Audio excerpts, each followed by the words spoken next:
একটা বিলবোর্ডে একটা অ্যাড দিতে লক্ষ লক্ষ টাকা খরচ, একটা বিলবোর্ড দিলেন, তাইলে বিলবোর্ডটা ধরেন হোটেল সোনারগাঁয়ের সামনে ঝোলানো আছে কারওয়ান বাজার মোড়ে, তাহলে এই কারওয়ান বাজার মোড়ে সোনারগাঁয়ের সামনে দিয়ে যেসব মানুষ গাড়ি দিয়ে যাবে বা মোবাইল মানে মোটর সাইকেলে যাবে অথবা হেঁটে যাবে, তারাই কিন্তু শুধু এটা দেখবে, মানে ফিক্সড একটা নির্দিষ্ট জায়গায়। কিন্তু আমি যখন ডিজিটাল অ্যাড দিব, ডিজিটাল অ্যাডটা আমি যদি আমার ওয়েবসাইটে দেই, দিয়ে বুস্ট করি অথবা প্রমোট করি, অথবা আমি যদি ফেসবুকে দেই অথবা ইউটিউবে দেই, ইনস্টাগ্রামে দেই, এটা কিন্তু নির্দিষ্ট কোনো ফিক্স জায়গা না, সারা দুনিয়ার মানুষ তা দেখতে পাবে।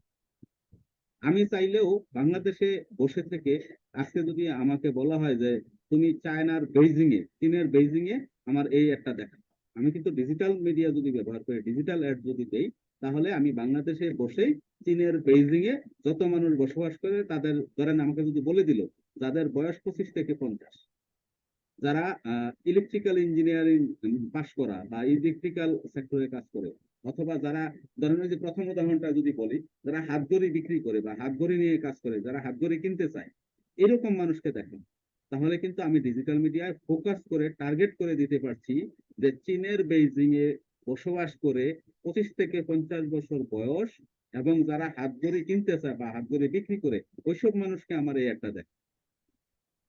তাইলে আমি কিন্তু বাংলাদেশে বসে চীনের বেইজিং এ অ্যাড দিতে পারছি, যেটা আমার অ্যানালগ অ্যাডে সম্ভব না, আমার গ্লোবাল রিচ হবে না।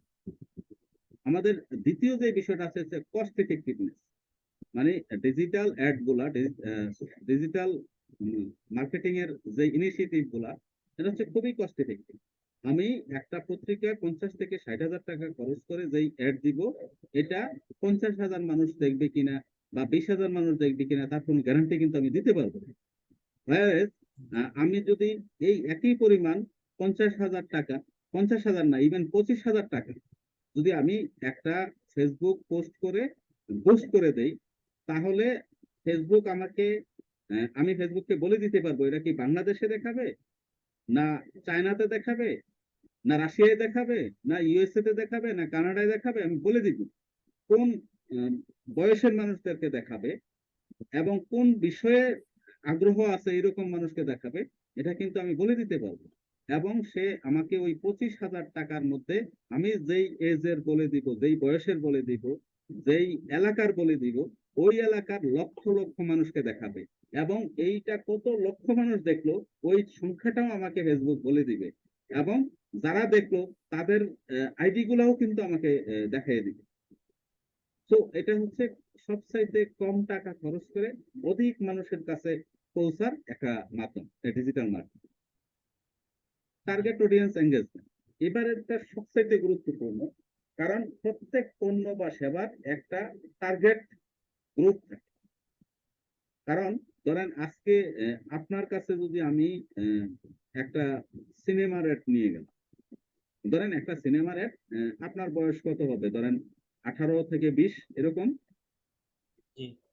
হ্যাঁ, এই 18 থেকে 20 বয়স্ক একটা ছেলের কাছে যদি আমি সিনেমার অ্যাড নিয়ে যাই, তাকে যতটা আকর্ষণ করবে নায়ক নায়িকাদের মানে চেহারা, স্বাস্থ্য বা সিনেমার ওই ডায়লগ গুলা, আপনার বাবাকে কিন্তু অতটা আকর্ষণ করবে না। বা আরেকজন মানুষ যার বয়স 50 হয়ে গেছে, 50 অথবা 60 বছর হয়ে গেছে, তাকে কিন্তু আকর্ষণ করবে।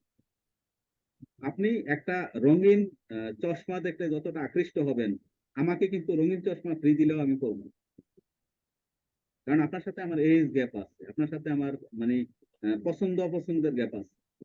তো সুতরাং এই যে যেই পণ্যটা যেই বয়সের মানুষের জন্য, যেই শ্রেণীর মানুষের জন্য বা যেই পেশার মানুষের জন্য, ধরেন একজন মৌলবী হুজুর যারা ওয়াজ করে, ওয়াজ নসিহত করে, এই মৌলবী সাহেবের কাছে যদি আপনি জিন্সের প্যান্টের অ্যাড দেন, উনি কি জিন্সের প্যান্ট পরে ওয়াজ করতে পারবে?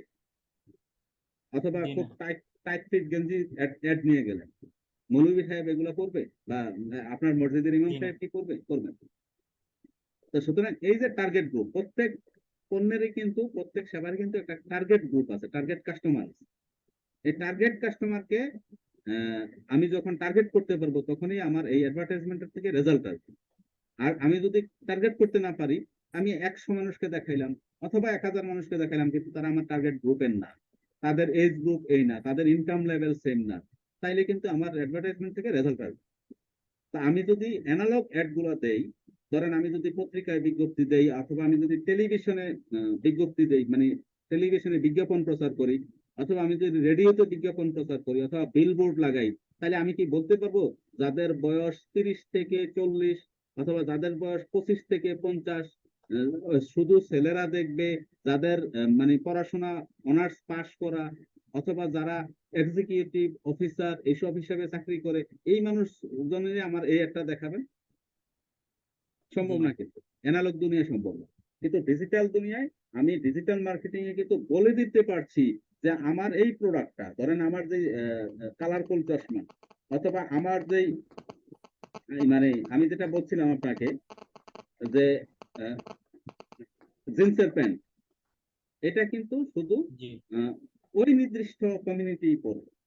একজন মসজিদের ইমাম সাহেবকে নিয়ে জিন্সের প্যান্ট ফ্রি দিলেও উনি পড়বেন, কারণ এটা ওনার মানে রুচি, ওনার জীবনচারিত, ওনার মানে ফিলোসফি, ওনার মানে দর্শনের সাথে যায় না। তো এই যে টার্গেট করে টার্গেটকৃত কাস্টমারকে দেখানো, আমি কিন্তু বলছি না যে টাইট ফিট জিন্সের প্যান্ট পরা খারাপ, না, এটাও পরার জন্য একটা নির্দিষ্ট এজ গ্রুপ, একটা বয়সে, একটা নির্দিষ্ট পেশার মানুষের জন্য প্রযোজ্য, বা একটা নির্দিষ্ট বয়সের জন্য প্রযোজ্য। তো এই টার্গেটিং করাটা ডিজিটাল মার্কেটিং এ পারফেক্টলি টার্গেটিং করতে পারে। এটা একটা বড় উপকার। তারপরে হচ্ছে মেজারেবল এন্ড ট্রেকেবল রেজাল্ট। এটার অর্থ কি? আমি ডিজিটাল মার্কেটিং করার পরে কি পরিমাণ মানুষ দেখলো, আমি কিন্তু এটাকে জানতে পারছি, মানে একেবারে মেজার করতে পারছি, গুনতে পারছি, গুনে গুনে নিতে পারছি যে আমি একটা পোস্ট বুস্ট করে আমি $20 বুস্ট করেছি বা $50 বুস্ট করেছি, আমার 50,000 মানুষ দেখেছে।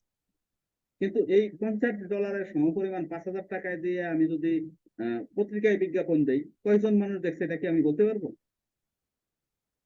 বলতে পারবো না। জি কিন্তু না। পত্রিকা কত কপি বিক্রি হচ্ছে, কোথায় বিক্রি হচ্ছে, কতজন মানুষ দেখছে, এমন হইতে পারে যে মানুষ পত্রিকা পড়ছে কিন্তু ওই আমার ছোট্ট একটা তার চোখেই পড়ে নেয়।